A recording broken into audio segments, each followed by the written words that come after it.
சரி, புண்ணியம் பண்ணால் தான் புண்ணியஸ்தானமா? இறைவனோடு கைகோர்த்து நடக்கக்கூடிய ஒவ்வொரு விஷயமும் பார்த்தீங்கன்னா புண்ணியம் தான். புண்ணியம்னாலே என்ன அர்த்தம் தெரியுங்களா? எல்லாரும் நினச்சிப்பாங்க ஏதாவது ஒரு உதவி செஞ்சால் புண்ணியம் கிடைக்கும். அப்படி கிடையாது. ஆக எத்தனையோ பாவம் பண்ணியிருப்போம் சொல்லுவாங்க. பாவ புண்ணியம்னு சொல்லுவாங்க. இந்த பாவத்தை போக்கி புண்ணியத்தை அடையக்கூடிய ஒரு படிக்கட்டு அப்படின்னு கேட்டிங்கனாக்கா இந்த சங்கல்பம். அதாவது வேலை பறி போயிருக்கலாம். இந்த வேலை சம்பந்தப்பட்ட உத்தியோகஸ்தானம் அது வந்து பார்த்திங்கன்னா அடுத்தபடியான உயர்வு. ஏன்னா ஆஃபீஸ்க்குள்ளே நெருக்கடியான ஒரு சூழ்நிலை இருந்துகிட்டு இருக்கு. அது வந்து விடுபடும். ஒரே வாரத்தில் உங்களுடைய வாழ்க்கையில் மிகப்பெரிய ஒரு சேஞ்ச் கண்டிப்பாக பார்ப்பீங்கன்னா நீங்கள் வசீகரமாக இருப்பீங்க.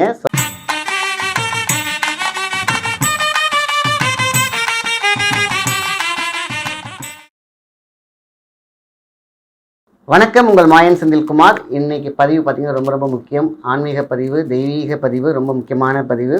ஏன் அப்படின்னு கேட்டிங்கன்னா ஒவ்வொருத்தவங்களுக்கும் பார்த்தீங்கன்னாக்கா புண்ணியஸ்தானம் அப்படின்னு ஒன்று இருக்கும். சரி, புண்ணியம் பண்ணால் தான் புண்ணியஸ்தானமா? இறைவனோடு கைகோர்த்து நடக்கக்கூடிய ஒவ்வொரு விஷயமும் பார்த்திங்கன்னா புண்ணியம்தான். எப்பொழுதுமே ஆன்மீகம் என்பது தொடர்பு. அதாவது ரெண்டு அன்புக்கு பக்கத்தில் இருக்க பார்த்திங்கன்னா இரு மனம் அப்படிங்கிறது ரொம்ப முக்கியம். அதில் ஒரு மனம் வீசக்கூடிய ஒரு விஷயமான ஒரு பரிகாரம் தான் பார்க்க போகிறோம். ஒரு தெய்வத்துக்கு, பெருமாளுக்கு. அதான் வந்து பார்த்திங்கன்னா நம்ம சொல்லக்கூடிய பரிகாரம் விஷ்ணுபதி புண்ணிய காலம் அப்படின்னு சொல்லுவாங்க. விஷ்ணு அப்படிங்கிறது வந்து சாதாரண விஷயம் கிடையாது. எல்லா கடவுளுக்கும் ஒரு சக்தி உண்டு. அப்படி விஷ்ணு அப்படிங்கிறது பார்த்திங்கன்னா ரொம்ப சூப்பரானது. தடைகளை நிவர்த்தி செய்யக்கூடிய, ஆசைகளை நிவர்த்தக்கூடிய, எல்லா விஷயங்களையும் அப்படின்னு பார்த்திங்கன்னா வாரி அளிக்கக்கூடிய விஷ்ணு பகவானுக்கு மிக முக்கியமான ஒரு காலமாக இருக்கும். அதான் விஷ்ணு புண்ணிய காலம். மே 15 வைகாசி 1 விஷ்ணுபதி காலத்தை வந்து நம்ம கரெக்டான பூஜை செய்தோம் அப்படின்னு பார்த்திங்கன்னா ரொம்ப சூப்பரான ஒரு நல்ல ஒரு புண்ணிய காலமாக இருக்கும். புண்ணியம்னாலே என்ன அர்த்தம் தெரியுங்களா? எல்லாரும் நினச்சிப்பாங்க ஏதாவது ஒரு உதவி செஞ்சால் புண்ணியம் கிடைக்கும். அப்படி கிடையாது. இறைவனுக்கு நாம் செய்யக்கூடிய தொண்டும் பக்தியும் சரணாகதியும் இருந்தால் புண்ணியம். புண்ணியம்னா அத்தனையும் சக்திகளும் மகாசக்திகளும் நம்ம சேர்த்து வைக்கக்கூடிய சொத்துக்களில் புண்ணியம் அப்படின்னு சொல்லுவாங்க. அந்த புண்ணியம் எப்படி கிடைக்குதுனாக்கா நம்ம இறைவன் பால் அன்பு கொண்டோம், அதுக்கப்புறம் அதுக்கான பக்தி கொண்டோம், அதற்கான நைவேத்தியங்கள். இதில் அழகான ஒரு நைவேத்தியம் ப்ளஸ் ஒரு பூஜா முறை. இந்த வந்து பார்த்திங்கன்னா மேக்ஸிமம் 10:30 மணிக்குள்ள எல்லோரும் முடிச்சிடணும். காலையில் நீங்கள் வந்து பிரம்ம முகூர்த்தத்தில் பண்ணாலும் சரி, இல்லை 6-7 மணிக்கு பண்ணாலும் சரி, ஆனால் 10:30 மணிக்குள்ளார இந்த பூஜையை செய்தீர்கள் என்றால் நீங்கள் விரும்பியதை அடையலாம், வேண்டியதை அடையலாம். ஆக எத்தனையோ பாவம் பண்ணியிருப்போம் சொல்லுவாங்க. பாவ புண்ணியம்னு சொல்லுவாங்க. இந்த பாவத்தை போக்கி புண்ணியத்தை அடையக்கூடிய ஒரு படிக்கட்டு அப்படின்னு கேட்டிங்கனாக்கா இந்த சங்கல்பம். ஸோ இறைவன் கால். அப்போது விஷ்ணு அப்படிங்கிறது வந்து சாதாரண விஷயம் கிடையாது. விஷ்ணு பதி காலம் அப்படிங்கிறது சாதாரண விஷயம் கிடையாது. அந்த காலத்தில் இருக்கக்கூடிய நம்ம எத்தனையோ காலம் கடந்து வந்திருப்போம், எத்தனையோ ஜீன்களை கடந்து வந்திருப்போம். இந்த விஷ்ணுபதி காலம் இருக்குது பார்த்தீங்களா? இந்த காலத்தில் நம்ம செய்யக்கூடிய இந்த பூஜையானது சிறப்பானது. இது வந்து முக்கியமானங்கிறதா தான் கொஞ்சம் ஸ்டெப்அப் சொன்னேன். இப்போ பரிகாரத்தை பற்றி போகலாம். பரிகாரம் அப்படிங்கிறது வந்து பார்த்தீங்கன்னாக்கா ஏதாவது ஒரு பிரச்சனைனாக்கா பரிகாரம் அப்படிவாங்க. அப்போது நம்ம தெய்வத்தில் படிக்கக்கூடியது சங்கல்பம் அப்படின்னு சொல்லுவாங்க. ஏன் இதை பரிகாரம் அப்படிங்கிற ஒரு வார்த்தை சொன்னேன்? ஏதாவது ஒன்று பிரச்சனை. ஏன்னா இங்கே இருக்கக்கூடியதுனா புண்ணியம் அப்படிங்கிற ஒரு வார்த்தை வச்சிட்டோம் இல்லையா? புண்ணியம் எப்போ வரும்? பாவம் போக்கினால் புண்ணியம் வரும். அப்போ பாவத்தை போக்கிறதுக்கு ஒரு பரிகாரம் இருக்கு இல்லையா? அந்த பரிகாரம் தான் நம்ம ஃபஸ்ட்டு செய்யக்கூடிய விஷயம். அந்த பரிகாரத்தை செய்வோம், அப்புறம் நம்ம புண்ணியத்திற்கான ஒரு படியை எடுத்துப்போம். அந்த பரிகாரம் தான் நம்ம குளிக்கிறது. காலை எழுந்திரிச்சோன்னா குளிக்கிற முறை இருக்குது பார்த்தீங்களா? இந்த குளிக்கிற முறையில் தான் நம்ம குளிக்கிறோம், பாத்ரூம் போகிறோம், தண்ணியை நிரப்பி வைக்கிறோம். நீங்கள் உங்கள் கையால் இந்த நீரை எடுக்கிறீங்க. அந்த திருநீரை உள்ளே போடுறோம். எந்த திருநீர்? நம்மளுடைய எல்லாரும் விபூதி அப்படின்னு சொல்லுவாங்களே, அந்த விபூதியும் தேவை, சந்தனமும் தேவை. அங்கே சென் சாந்து அப்படின்னு சொல்ல சிவப்பு சந்தனமும் எல்லாம் ஒரு சிட்டிகை. இதுதான் அங்கே இருக்கக்கூடிய முக்கியம். 27 சுற்று அந்த பெருமாள் கோயில். நம்ம எந்த உங்கள் வீட்டுக்கு பக்கத்தில் இருக்கக்கூடிய பெருமாள் கோயிலாக இருந்தாலும் சரி, இல்லை நீங்கள் வந்து போகவே முடியாத சூழ்நிலையில் நீங்கள் பெருமாள் படம் எடுத்தாலும் அந்த படத்தை நீங்கள் வந்து இந்த 27 மாதிரி தொட்டு வணங்கினாலே போதுமான விஷயம். வீட்டில் இருந்தால், கோயிலாக இருந்தால் 27 சுற்று, 27 நட்சத்திரம் பொருத்தமாக இருக்கும் பொழுது எல்லாமே பொருந்தமாக இருக்கும், பொருந்தி நிற்கும். ஸோ அப்போ தான் வந்து பார்த்திங்கன்னா புண்ணிய காலம் வந்து சேரும் அப்படின்னு சொல்லியிருக்காங்க. ஸோ இந்த கோயிலுக்கு நீங்கள் போனீங்க அப்படின்னா 10:30 மணிக்குள்ளே உள்ளே போயிட்டு நீங்கள் 27 சுற்று சுற்றிட்டு பெருமாளை சேவிச்சுட்டு நீங்கள் என்ன பண்ணுறீங்கன்னா அந்த பரிகாரம் அவங்களோட தீர்த்தங்கள்லாம் எடுத்தாலே போதுமான விஷயம். புண்ணிய காலம் தான். அதுதான் சொல்லியிருக்காங்க. இந்த முன்னாடி சொன்ன பார்த்தீங்கன்னா பாவம் போக்கினால் தான் புண்ணியம் வரும். இந்த பாவம் போக்குறது தான் ஒரு குளியல். வீட்டில் குளிக்கும் பொழுதே திருநீர், சந்தனம், சிவப்பு சந்தனம் மூணையுமே என்ன பண்ணுறீங்கன்னா கொஞ்சம் மிக்ஸ் பண்ணி அந்த தண்ணியில் போட்டுருங்க.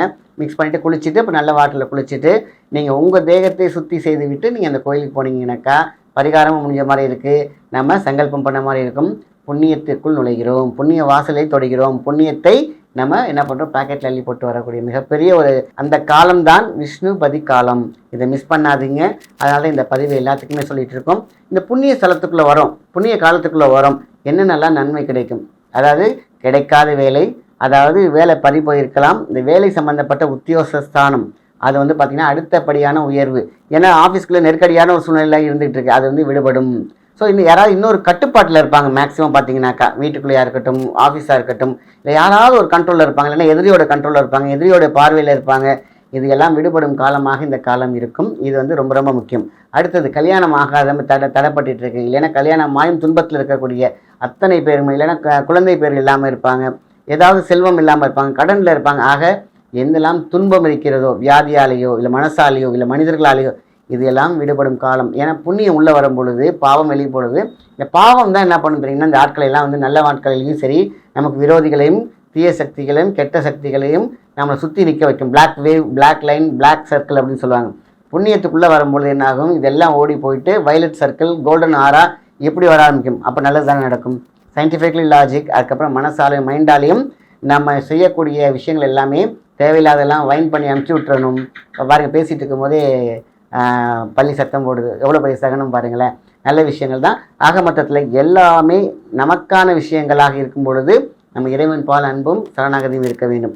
ரொம்ப சிம்பிள். நம்ம மனசால் பிடிச்சது நம்ம வெள்ளை தாமரை இல்லைன்னா சிவப்பு தாமரை கண்டிப்பாக நீங்கள் பெருமாளுக்கு கொடுத்துட்டு பச்சை கருப்புறம் கையால், அதாவது கையில் அந்த தட்டில் பிரசாதமாக கொடுத்துட்டு வந்துடுங்க. மீன்ஸ் நம்ம கொடுப்போம் இல்லையா பூ, எல்லாம் அதுமாரி பச்சை கற்பூரம் தாமரை கொடுத்துருங்க. வீட்டுக்கு வந்த பிறகு எல்லாத்தையும் முடிச்சிட்டிங்க, 10:30 மணிக்குள்ளே எல்லாம் முடிச்சிடுறீங்க. நீங்கள் சாப்பிட வேண்டிய பொருள் ஏலக்காயும் கிராம்பும். அதாவது நீங்கள் என்ன பண்ணுறீங்கன்னா, ஏலக்காய் ஒன்று எடுத்து மென்று சாப்பிட்ருங்க, கிராம்பு ஒன்று சாப்பிடுங்க. கொஞ்சம் உரைக்கிற மாதிரி இருக்கும், ஏலக்காய் பேலன்ஸ் பண்ணும். தேவைப்பட்ட நாட்டு சக்கரை எடுத்து சாப்பிட்டுக்கலாம். மென்று சாப்பிட்டு பாருங்கள். வாய் மணக்கும், வாழ்க்கை மணக்கும், சொல்வாக்கும் செல்வாக்கும் தானாக தேடி வரும். தேனாக இனிக்கும், கசப்பு அகன்றுவிடும்.